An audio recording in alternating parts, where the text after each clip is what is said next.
નમસ્કાર, આપ જોઈ રહ્યા છો બપોરના મોટા સમાચાર. હું જનક. શરૂઆત શુભ દિવાળીથી.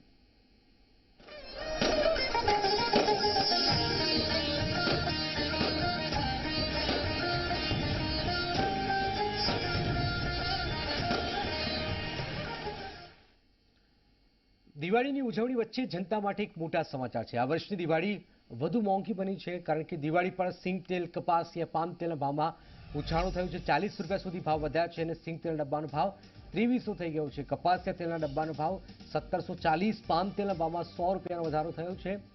તો સતત વધ્યા છે સિંગ તેલના ડબ્બાનો ભાવ 2300ની આસપાસ.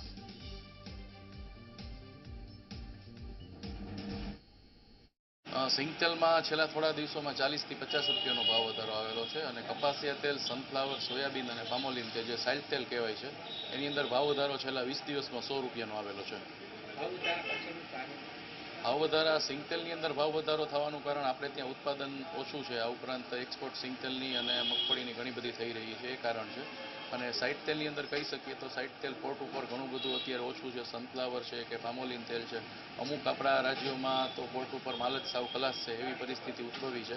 એને કારણે શોર્ટેજને કારણે ભાવ વધારો છે. આ ઉપરાંત બહારના કન્ટ્રીમાં પણ જોઈએ તો આ વખતે અતિશય વરસાદ અથવા તો એવી પરિસ્થિતિઓને કારણે ક્રોપમાં ખૂબ બગાડ થયો છે અને ઉત્પાદનમાં ઘણો બધો કાપ આવેલો છે અને ગ્લોબલી ડિમાન્ડ ખૂબ સારી હોવાના કારણે ભાવ વધારો આવેલો છે. તો ડાકોરમાં આપ ઠાકોરજીના એટલે કે રણછોડરાયજીના દર્શન કરવા જાઓ છો તો આપના માટે મહત્વપૂર્ણ ખબર. આવતીકાલે ભક્તો નહીં કરી શકે રણછોડજીના દર્શન. રવિવારે સવારથી મંદિર બંધ રહેશે. સાંજે 5 વાગ્યા બાદ ભક્તો અહીંયા દર્શન કરી શકશે. બંધ બારણે થશે ભગવાન રણછોડજીનો અન્નકૂટ.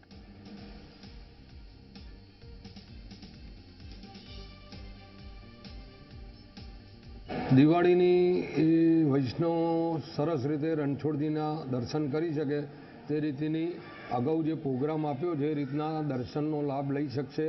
તમામ વૈષ્ણવો રાત્રે ભગવાનની હાટડી પણ ભરાશે, તેના પણ વૈષ્ણવો દર્શનનો લાભ લઈ શકશે. બેસતા વર્ષમાં પ્રશાસન સાથે થયેલ ચર્ચા મુજબ બેસતા વર્ષના દર્શનના સમયમાં ફેરફાર કરેલો છે. વૈષ્ણવોનો સવારે પ્રવેશ બંધ રાખેલો છે. વૈષ્ણવોને સાંજે 4 વાગ્યા પછી જ મંદિરમાં પ્રવેશ આપવામાં આવશે. બેસતા વર્ષની તમામ વિધિ મંદિરની અંદર અંકુટની આરતીની બધી વિધિ બંધ બારણે થશે. ગૃહ રાજ્યમંત્રી પ્રદીપસિંહ જાડેજા મહુડી પહોંચ્યા. દર વર્ષે કાળી ચૌદસ પર અહીંયા પ્રજ્ઞાલ વિધિ થશે છે. પ્રજ્ઞાલ વિધિ બાદ ઘંટાકર્ણ દેવની કેસર પૂજા થાય છે. પ્રજ્ઞાલ વિધિ અને કેસર પૂજા બાદ અહીંયા હવન પણ થતો હોય છે.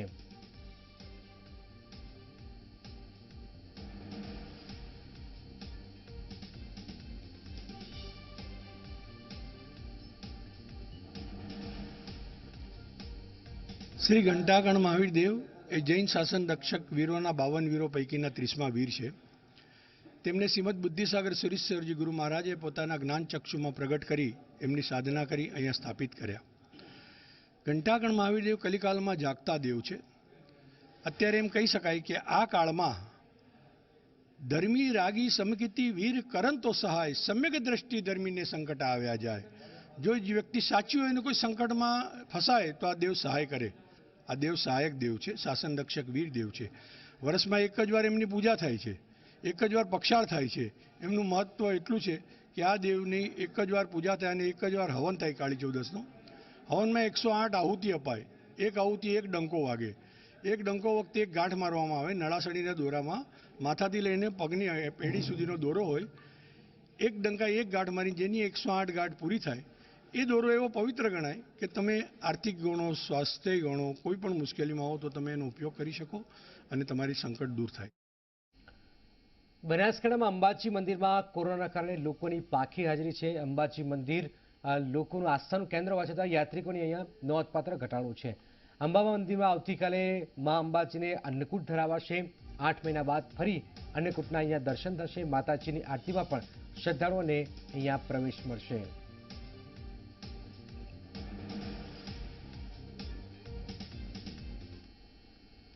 प्रधानमंत्री नरेंद्र मोदी जैसलमेर जवानों संग दिवाળી मनावी રહ્યા છે. स्वस्थ करता है. आपकी ये हुंकार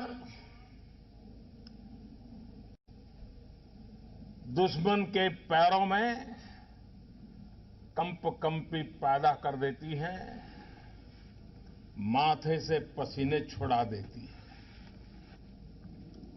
साथियों, जैसलमेर एयरबेस पर मुझे कई बार आने का अवसर तो आया है, लेकिन कार्यक्रमों की श्रृंखला ऐसी रहती है कि न कभी रुकने का, कभी किसी से बात करने का अवसर रहता है। लेकिन आज मेरा सौभाग्य है कि मुझे एक्सक्लूसिवली आप सबके बीच समय और दीपावली का पर्व मनाने का अवसर मिला है। आपको, आपके परिवार के हर सदस्य को दीपावली की बहुत बहुत शुभकामनाएं।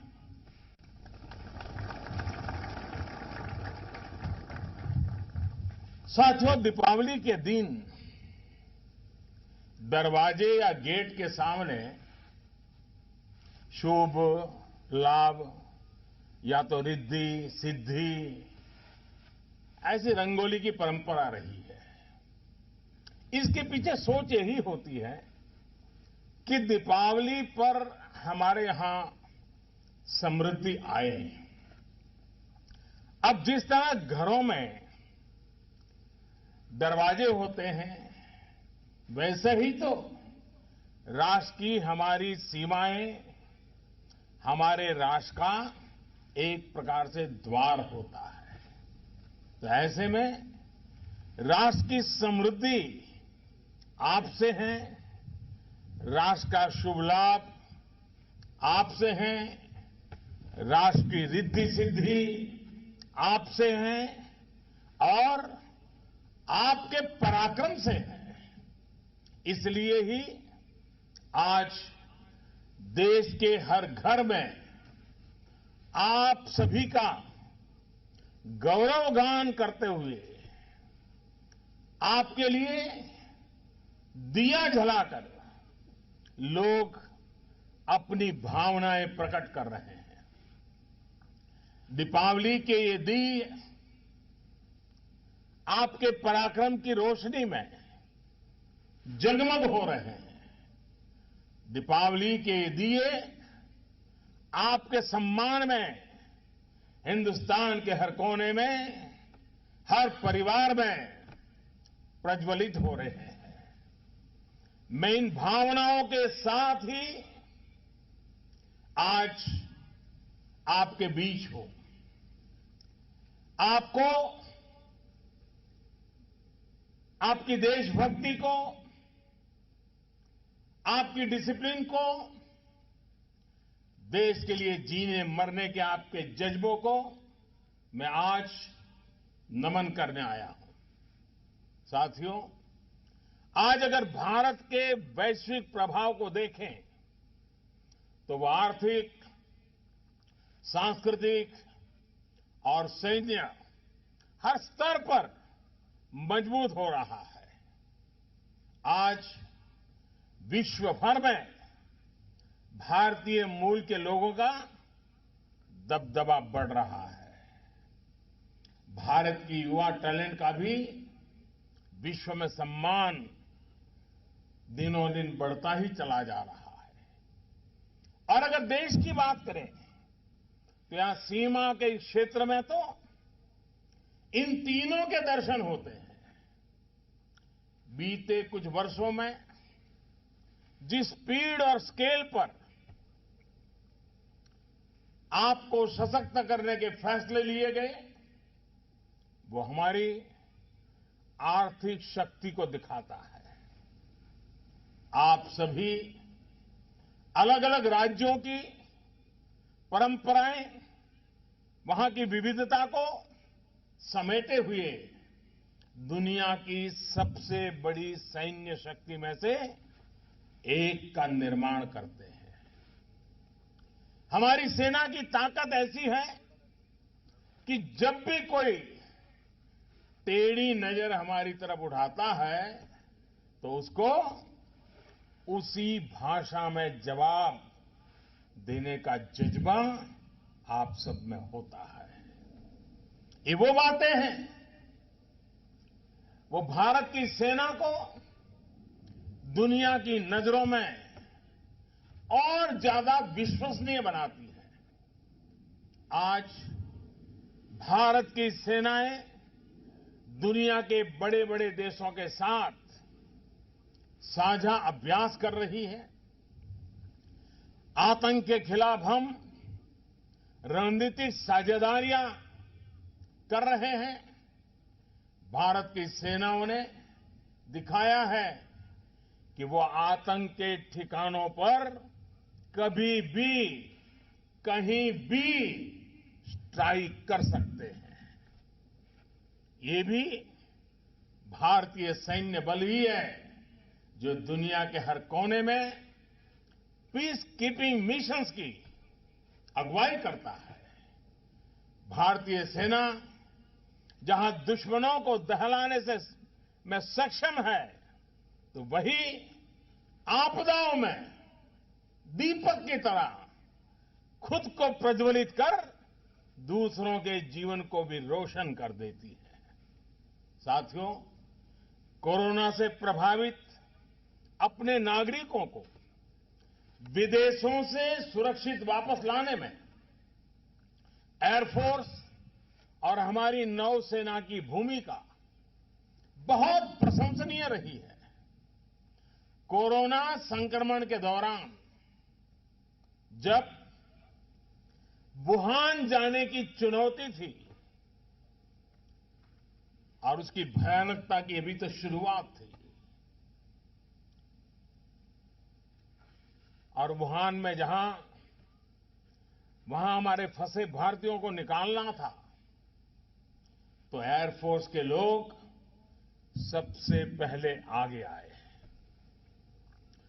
कुछ ऐसे देश भी थे जिन्होंने अपने लोगों को वुहान में उनके नसीब पर ही छोड़ दिया था, लेकिन भारत ने न सिर्फ अपने हर नागरिक को वहां से निकाला, बल्कि कई अन्य देशों की भी हमारे एयरफोर्स के जवानों ने मदद की। ऑपरेशन समुद्र सेतु के जरिए भी विदेशों जहां हजारों भारतीय हमारी नौसेना के कारण सुरक्षित भारत लौट आए हैं। देश ही नहीं, बल्कि मालदीव, मॉरिशस, अफगानिस्तान से लेकर कुवैत, कांगो और साउथ सुदान सहित अनेक मित्र देशों की मदद भी वायुसेना सबसे आगे रही है। वायुसेना के सहयोग से ही संकट के समय में सैकड़ों टन की राहत सामग्री जरूरतमंदों तक समय पर पहुंच पाई है। साथियों, कोरोना काल में आप सभी के इन प्रयासों की बहुत चर्चा तो नहीं हो पाई, और इसलिए मैं आज विशेष तौर पर देश का ध्यान इस तरफ आकर्षित कर रहा हूं। डीआरडीओ हो, हमारी तीनों सेनाएं हो, बीएसएफ सहित हमारी तमाम पैरामिलिट्री फोर्स ने कोविड से जुड़े इक्विपमेंट से लेकर क्वारंटीन और इलाज तक में जिस तरह युद्ध स्तर पर काम किया है, वो अभूतपूर्व है।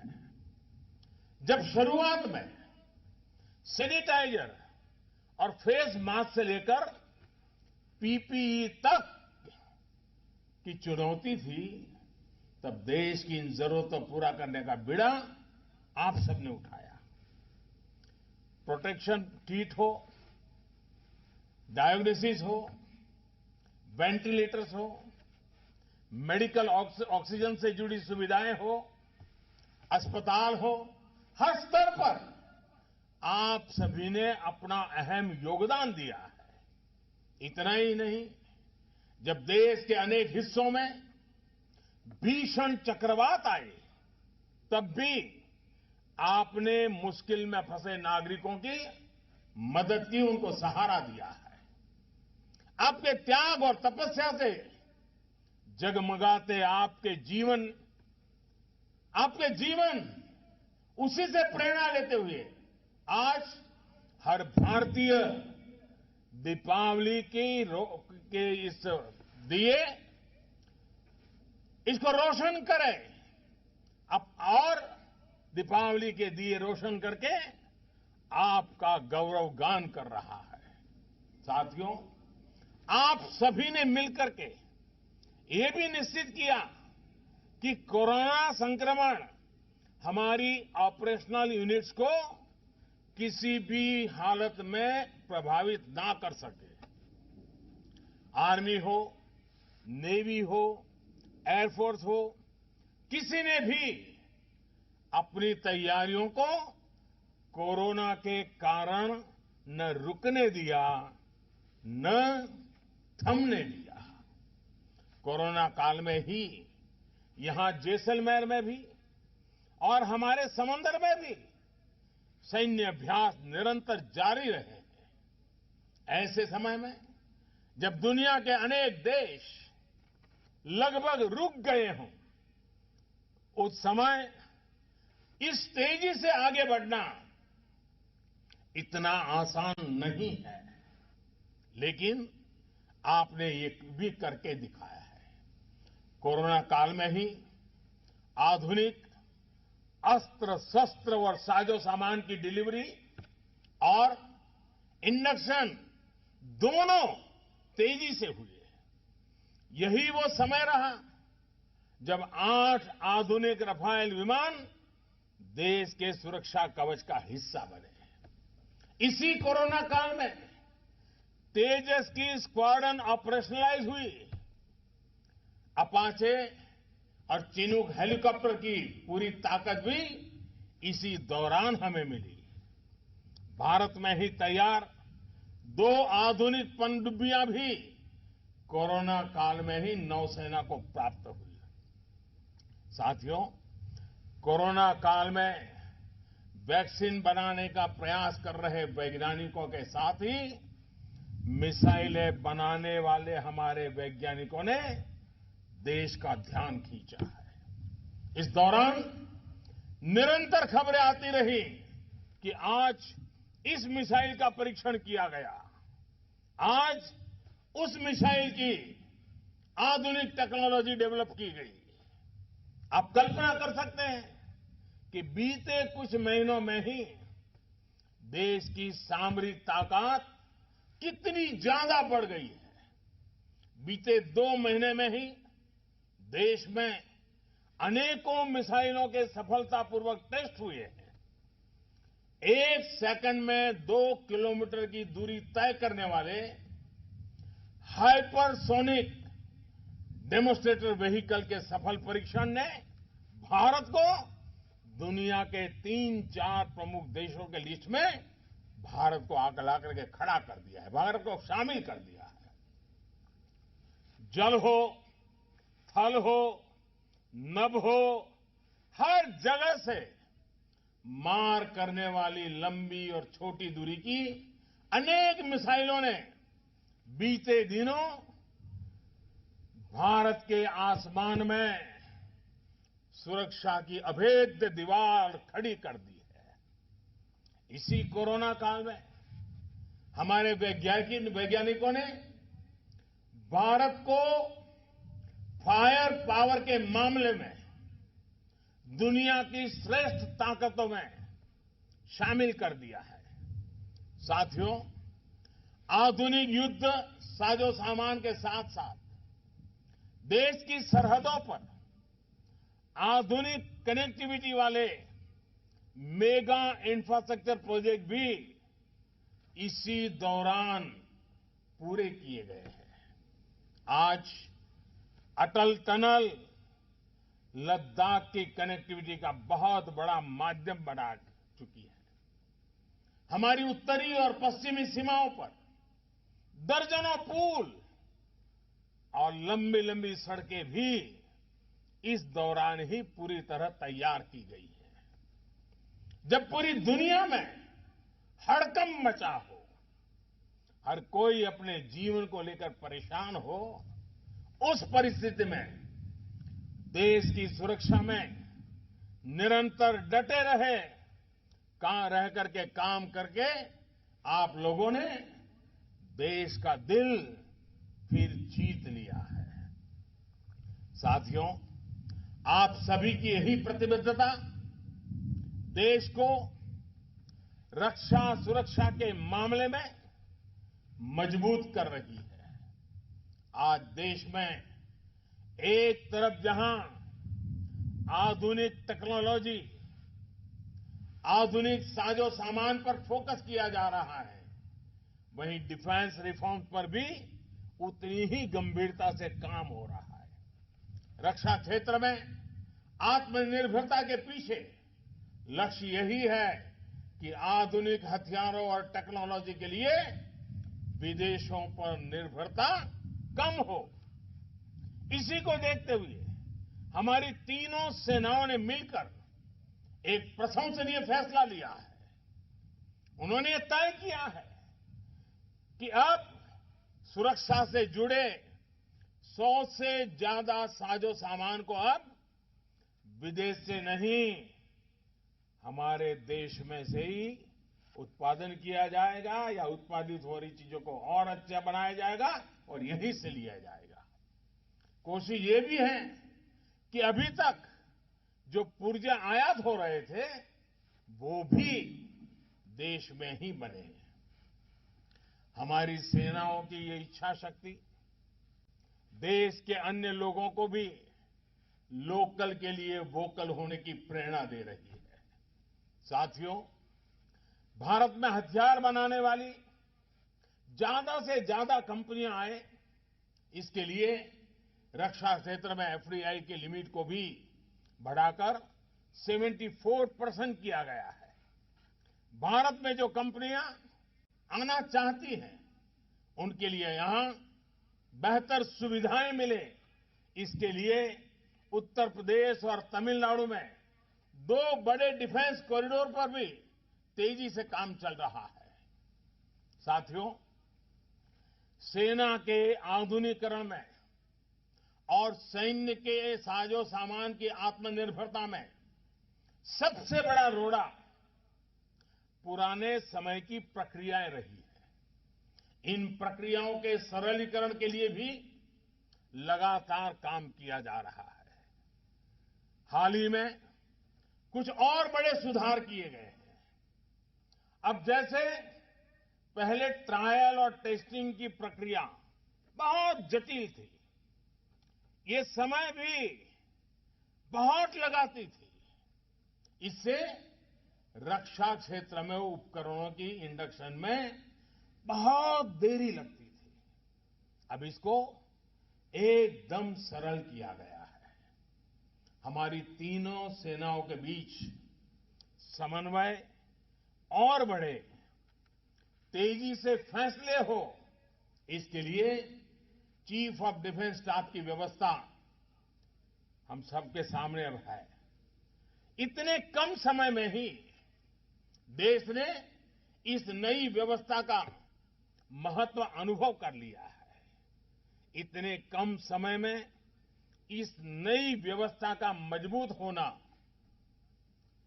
हमारी सेना, वायुसेना, नौसेना की प्रतिबद्धता के कारण ही संभव हो रहा है और इसलिए हमारी तीनों सेनाएं अभिनंदन के अधिकारी हैं। हमारी सेनाओं के सामूहिक संकल्प ने सीडीएस की सफलता तय कर दी है। साथियों, आप सभी से बेहतर ये कौन जान सकता है कि बॉर्डर एरिया की क्या चुनौतियां होती हैं, यहां कितनी मुश्किलें आती हैं। इन मुश्किलों के समाधान के लिए बॉर्डर एरिया डेवलपमेंट के साथ ही बॉर्डर एरिया में नौजवानों की विशेष ट्रेनिंग भी उतनी ही जरूरी है। 15 अगस्त को लाल किले से मैंने कहा भी था कि देश के 100 से ज्यादा सीमावर्ती जिलों में एनसीसी से युवाओं को जोड़ने के लिए विशेष अभियान चलाया जाएगा।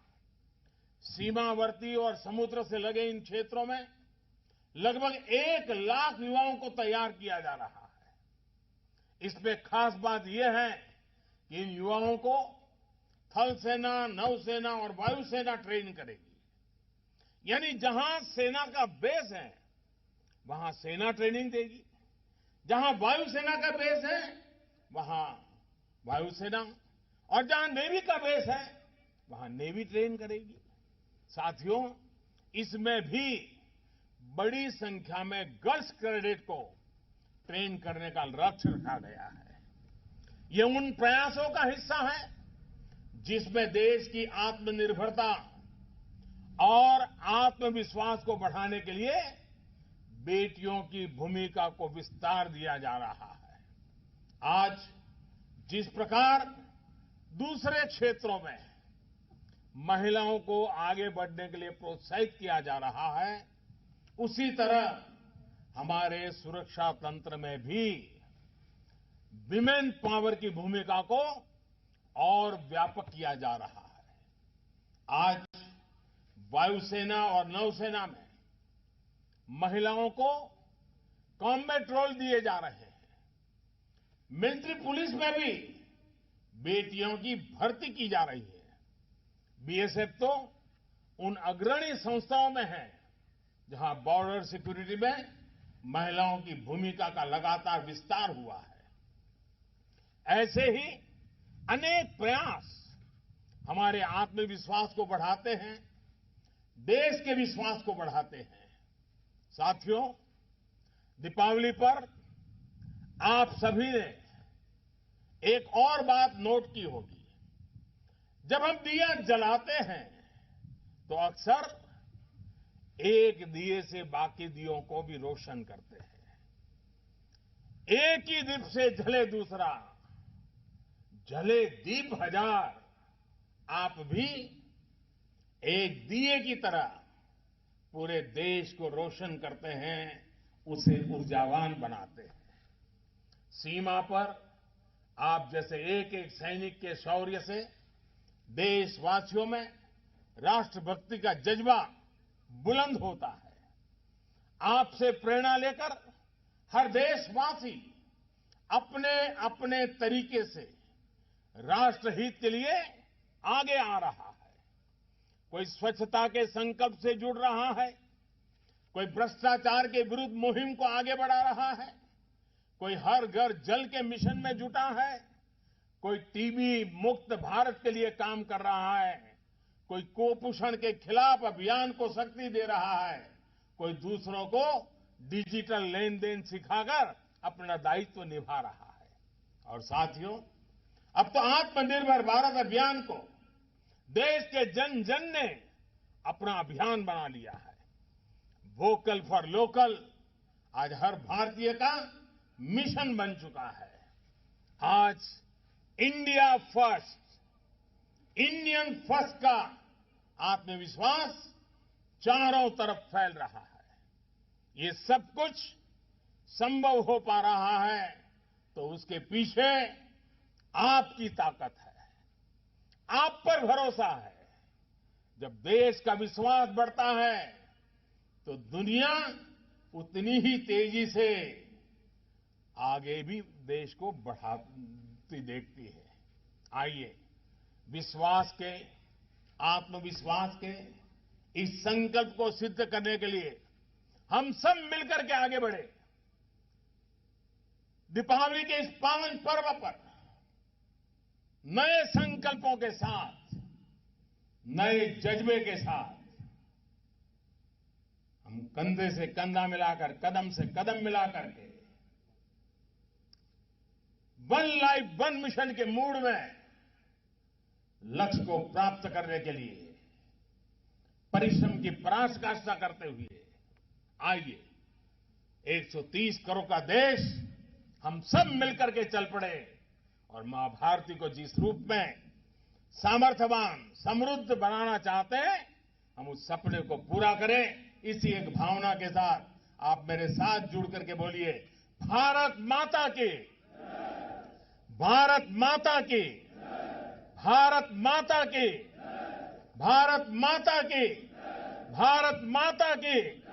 फिर एक बार आप सबको दीपावली के पर्व की अनेक अनेक शुभकामनाएं। धन्यवाद।